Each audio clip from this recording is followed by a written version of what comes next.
రేటుగా రెండంకెల వృద్ధి రేటు సాధిస్తేనే అద్భుతాలు సృష్టించగలమని సీఎం చంద్రబాబు నాయుడు అన్నారు.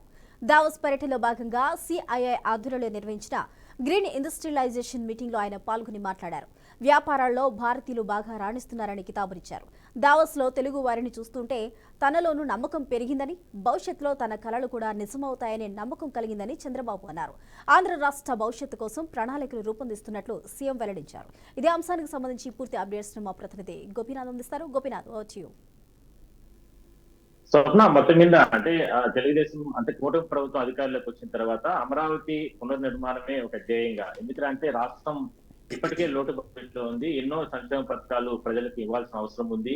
ఎన్నికల వాగ్దానం సందర్భంగా మరోవైపు రాష్ట్రం పూర్తి స్థాయిలో కూడా అప్పుల్లో కుప్పలుగా ఉన్న నేపథ్యంలో ఒకవైపు అమరావతిని పునర్నిర్మాణం చేసుకోవాలా అంటే ప్రపంచ వ్యాప్తంగా ఉన్నటువంటి దిగ్గజమైనటువంటి కంపెనీలన్నీ కూడా రాష్ట్రం వైపుకు రావాలి. ఇదే 2019లో అప్పట్లో అంటే తెలుగుదేశం ప్రభుత్వం అప్పట్లో అధికారంలోకి వచ్చిన సందర్భంగా కూడా అప్పుడు అంతకు ముందు వచ్చిన సందర్భంగా కూడా ఎన్నో కొన్ని అంటే ప్రపంచ వ్యాప్తంగా గుర్తింపుగా ఉన్నటువంటి కంపెనీలన్నింటికీ కూడా అవకాశం ఇచ్చినప్పటికీ కూడా దాని తర్వాత వచ్చినటువంటి వైసీపీ ప్రభుత్వం రకరకాలుగా ఇబ్బందులు పెట్టి ఆ కంపెనీలన్నీ కూడా మళ్ళా వెనక్కి వెళ్ళిపోయే రకంగా చేసినటువంటి పరిస్థితి, భూ కేటాయింపులు కానీ ఇవన్నీ కూడా రద్దు చేసిన పరిస్థితి. అందువల్లనే గత 2 రోజుల నుంచి కూడా ముఖ్యమంత్రి చంద్రబాబు దావోస్ పర్యటన కొనసాగిస్తున్నారు. ప్రపంచ దిగ్గజ కంపెనీలతో కంపెనీకి సంబంధించిన ప్రతినిధులతో భేటీ అవుతున్నారు. రాష్ట్రానికి సంబంధించిన అంశాలు ప్రతి ఒక్కటి వాళ్ళతో చర్చిస్తున్నారు. అది అన్ని రంగాలకు సంబంధించి, అది ఎలక్ట్రానిక్ సంబంధించి కావచ్చు, లేదంటే ఆటోమొబైల్ కి సంబంధించిన కంపెనీలు కావచ్చు, ఇట్లా అన్ని రంగాల్లో ఏదైతే భవిష్యత్తులో అంటే విజన్ 2047 ఏదైతే దేశ ప్రధాని నరేంద్ర మోడీ విజన్ ముందుకు వెళ్తున్నారో అదే స్థాయిలోనే రాష్ట్రాన్ని కూడా పూర్తి స్థాయిగా ముందుకు వెళ్ళాలని ముఖ్యమంత్రి నిశ్చయంతో ముందుకు అంటే అభివృద్ధి వైపు తీసుకెళ్తుందో ఆ విజన్ కు తగ్గట్టుగా ఉన్నటువంటి కంపెనీలన్నింటినీ కూడా ప్రపంచ వ్యాప్తంగా ఉన్నటువంటి కంపెనీలన్నింటికి కూడా వాళ్ళందరినీ కూడా ఇన్వైట్ చేస్తున్నారు. అందువల్లనే ఆ కంపెనీ ప్రతినిధులతో కూడా దావోస్ లో కూడా ప్రత్యేకంగా భేటీ అవ్వడం జరిగింది. రాష్ట్రానికి సంబంధించినటువంటి అంటే ఏ విధంగా కంపెనీలు ఒకవేళ ముందుకు వస్తే ఆ కంపెనీలకు ఏ విధంగా రాష్ట్రం తరఫున వాళ్ళకి సహాయ సహకారాలు అందించాలి, అది జిఎస్టీ విషయాలు కావచ్చు, లేదంటే భూ కేటాయింపులు కావచ్చు, లేదంటే ఇక్కడ లోకల్ గా ఉన్నటువంటి పరిస్థితులు వీటన్నిటి కూడా వాళ్ళకి వివరించే ప్రయత్నం చేస్తున్నారు.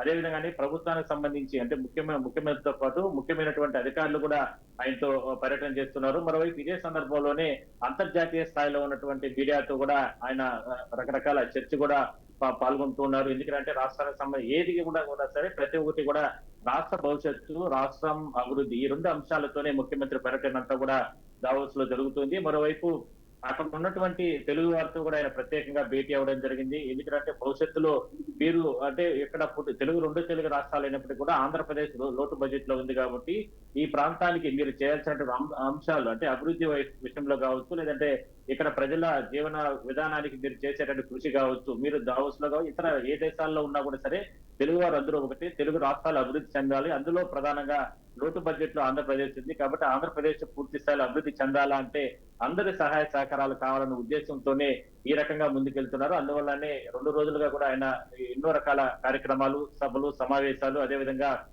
అంతర్జాతీయ స్థాయిలో ఉన్నటువంటి కంపెనీ ప్రతినిధులతో కూడా ఆయన ప్రత్యేకంగా భేటీ అవుతున్నట్లు తెలుస్తా ఉంది. చూద్దాం మరి రాబోయే రోజుల్లో ఎటువంటి కంపెనీలు ఆంధ్రప్రదేశ్ రాబోతున్నాయి, మరి 2047 విజన్ గా ముందుకు రాష్ట్ర ప్రభుత్వం ముందుకెళ్తుంది కాబట్టి ఏ విధంగా ముందుకెళ్తారో మనం చూడాల్సిన అవసరం అయితే ఉంది. Swapna. Right, thank you Gopinath.